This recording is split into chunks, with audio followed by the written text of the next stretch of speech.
ए पोरा, काय करतोय त्या पोल खाली लाईटीच्या? काय नाही मालक, अभ्यास करतोय. घरातली लाईट गेलीये, स्वातंत्र्याची एवढी दिवस उलटली तरी लाईट काही टिकत नाही. रस्त्यावरती लाईट होती, परीक्षा जवळ आली आहे म्हणून मी अभ्यास करतोय. अरे अभ्यास करतोय ठीक आहे, पण काय करणार अभ्यास करून? मालक, शिक्षण हे वाघिणीचं दूध आहे आणि ते वाघिणीचं दूध पिल्यानंतर मी गुरगुरणार आणि प्रत्येक अन्यायाच्या छाताडावरती उभा राहून मी एक क्रांतीची मशाल घेऊन उभा राहणार.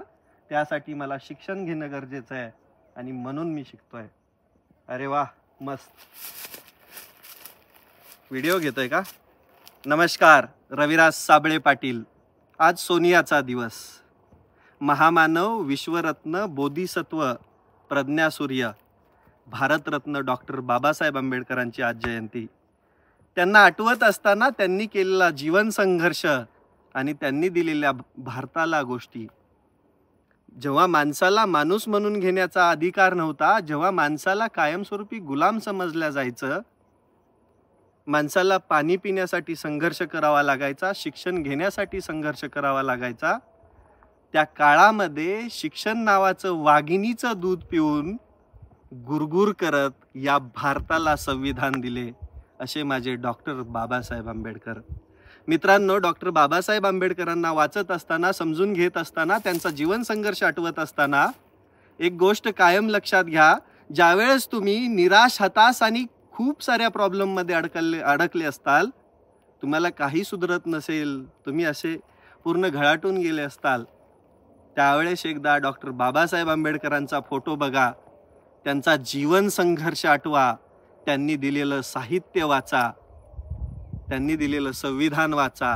त्यानंतर तुमची कॉलर अशी टाईट होणार, तुमच्यामध्ये असा ॲटिट्यूड येणार आणि अन्यायाविरुद्ध लढण्यासाठी, अत्याचाराविरुद्ध लढण्यासाठी, मूलभूत हक्कांसाठी लढण्यासाठी तुम्ही इथल्या व्यवस्थेच्या छाताडावर उभा राहणार आणि क्रांतीची मशालवरती अशी फडकवणार.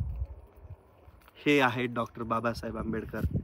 मित्रांनो, डॉक्टर बाबासाहेब आंबेडकरांना समजून घेत असताना क्रांतीचा दिवा तुम्ही म्हणू शकता. अरे, त्या माणसाला प्रत्येक ठिकाणी अडचण आली. थोर अर्थशास्त्रज्ञ होते, थोर कायदेपंडित होते डॉक्टर बाबासाहेब आंबेडकर. 32 प्रकारच्या पदव्या आणि 9 भाषांचं ज्ञान होतं. राष्ट्राचे महान नेते म्हणजे डॉक्टर बाबासाहेब आंबेडकर. आपण खूप थकून जातो, आपल्याला छोटी अडचण आली तरी आपण निराश होऊन जातो.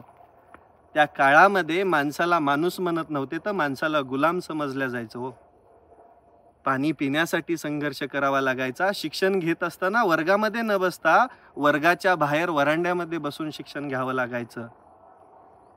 पण डॉक्टर बाबासाहेब आंबेडकरांनी शिक्षणाची पाठ कधीच सोडली नाही आणि त्या शिक्षणाच्या जोरावरती या भारताला चालवणारं संविधान दिलं. तुम्ही म्हणताल संविधानच चालवतं या भारताला. विचार करा, इथला आमदार, खासदार, कलेक्टर, तहसीलदार विधानसभेला अधीन आहे, या महाराष्ट्र सरकारला अधीन आहे. महाराष्ट्र सरकार भारत सरकारला अधीन आहे. भारत सरकार संसदेला अधीन आहे आणि संसद राष्ट्रपतींना अधीन आहे, राष्ट्रपतींच्या हातात आहे. आणि राष्ट्रपती संविधान, राष्ट्रपती घटनेला अधीन आहेत आणि ते घटना लिहिली आहे डॉक्टर बाबासाहेब आंबेडकरांनी.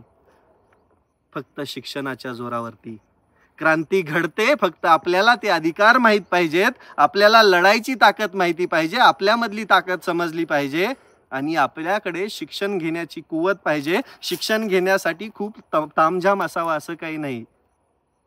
रस्त्याच्या कडेच्या लाईटच्या पोल खाली अभ्यास करून डॉक्टर बाबासाहेब आंबेडकर शिकले. खूप मोठा संघर्ष केला, कधीच हार नाही मानली. असंख्य अडचणी आल्या. समाजामध्ये वागत असताना तुम्हाला आज पण अडचणी येतात, तेव्हा तर किती अडचणी असतील. आज तर भारत स्वातंत्र्य आहे, इथं अभिव्यक्ती स्वातंत्र्य आहे, इथं प्रत्येक ठिकाणी स्वातंत्र्य आहे. पण त्या काळात स्वातंत्र्य नावाची गोष्ट नव्हती. गुलामगिरीमध्ये माणूस जगत होता आणि त्या काळामध्ये शिक्षण नावाचं वाघिणीचं दूध पिले आणि भारताला संविधान दिलं. अशा डॉक्टर बाबासाहेब आंबेडकरांना जयंती दिनी आठवत असताना दारू पिऊन नाचू नका, डीजे लावून नाचू नका. त्यांचे विचार हृदयामध्ये कोरून ठेवा. या मस्तकामध्ये डॉक्टर बाबासाहेब आंबेडकरांना साठवून ठेवा आणि त्यांच्या विचारांवरती चालत असताना त्यांनी सांगितलेल्या प्रत्येक गोष्टीचं आचरण करा. आणि खूप मोठे व्हा. शिक्षणामध्ये एवढी ताकद आहे, या शिक्षणामधूनच आपण मोठे होणार आहोत, या शिक्षणामधूनच आपल्याला आपलं जीवन कळणार आहे. आणि जो सो कॉल्ड समाज आहे ना, जो तुम्हाला रोज नावं ठेवतो, रोज मागे हे करतो, मागे ओढतो, त्यांच्या छाताडावर उभा राहून तुम्ही एक दिवस क्रांतीची मशालवरती करताल, ते यश असेल तुमचं. त्यामुळं पोरांनो, डॉक्टर बाबासाहेब आंबेडकरांना हृदयात साठवून कायमस्वरूपी त्यांच्या विचारांवरती चाला. आणि त्यांनी सांगितलेलं शिक्षण हे वाघिणीचं दूध आहे आणि ते इथल्या प्रत्येकानं पिलं पाहिजे, तेव्हाच आपण गुरगुरायला शिकू. हे कायम आठवणीत ठेवा. धन्यवाद.